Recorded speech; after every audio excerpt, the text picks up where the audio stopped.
Bonjour à tous. Alors, je voudrais continuer sur le sujet de l'engagement des lieux célestes.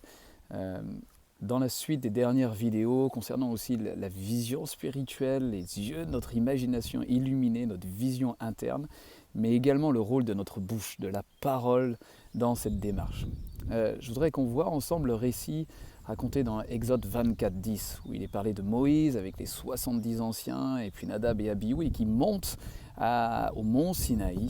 Et finalement, sans même s'en rendre compte, il débarque à un endroit où la mer de cristal a un pavement de saphir comme l'éclat même des cieux, et l'endroit où il voit le Dieu d'Israël. Si on regarde le récit avec les versets avant et la suite des versets, il me semble que c'est vraiment une sorte de préfiguration pour nous de l'engagement des lieux célestes dans les versets suivants, avec vraiment le sacrifice du sang, où ils mangent et boivent d'ailleurs sur ce lieu-là, comme si ça symbolisait vraiment le partage et la communion du corps et du sang de Christ. Bref, en tout cas, il est indiqué ce fameux saphir, pavement de saphir, comme l'éclat même des cieux. Et un autre récit que j'aimerais voir avec vous, c'est Ézéchiel 1, 26. Là, on voit que ça fait partie de la vision d'Ézéchiel, entre autres du Dieu vivant, et puis aussi de Jésus-Christ avant même qu'il vienne sur terre. Et puis il est parlé de l'apparence de son trône comme une pierre de saphir.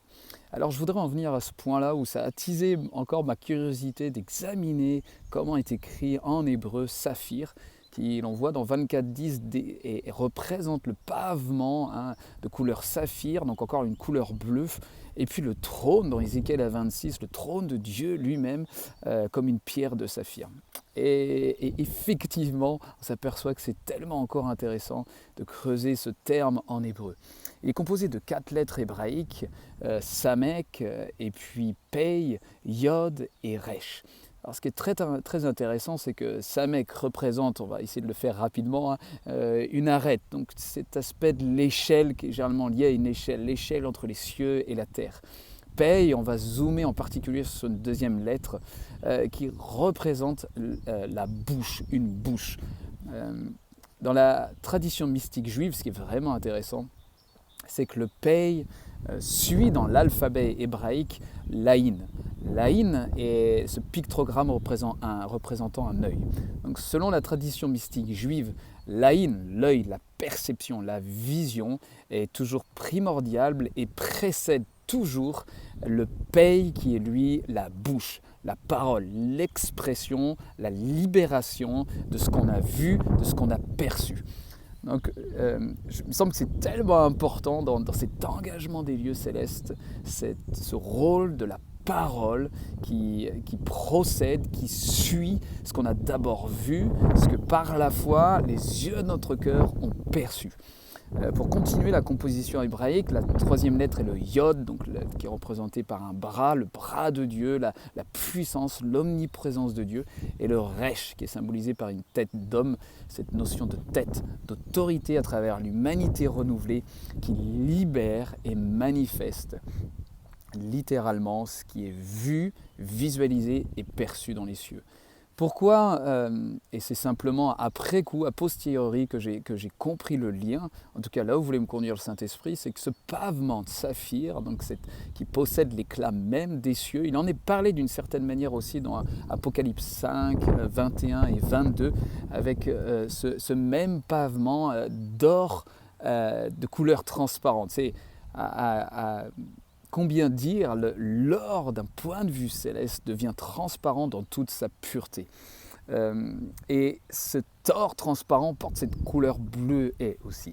Et je crois que cet aspect saphir est comme la fondation, le représente le sol, comme une fondation de notre identité dans les lieux célestes. Et notre identité à ces endroits-là comprend la visualisation, voire, je pourrais presque dire l'exploration, mais laisser le Saint-Esprit nous conduire à montrer ce qu'il veut qu'on voie, comme les 7 torches vivantes devant le trône de Dieu, les 7 esprits de Dieu qui révèlent, qui dévoilent ce qu'on a besoin de voir, visualiser et j'allais presque dire incarner, saisir pour nous-mêmes.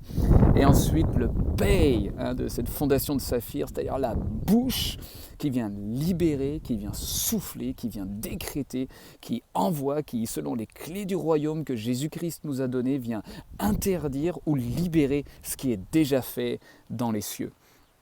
Donc je pense que vous comprenez combien c'est important avec cet encouragement, comme Exode 12, 24, il me semble, 12, 22, pardon, où il est parlé qu'on a approché le mont Sion, on est entré dans la cité céleste, la nouvelle Jérusalem, les myriades angéliques et leurs festivités.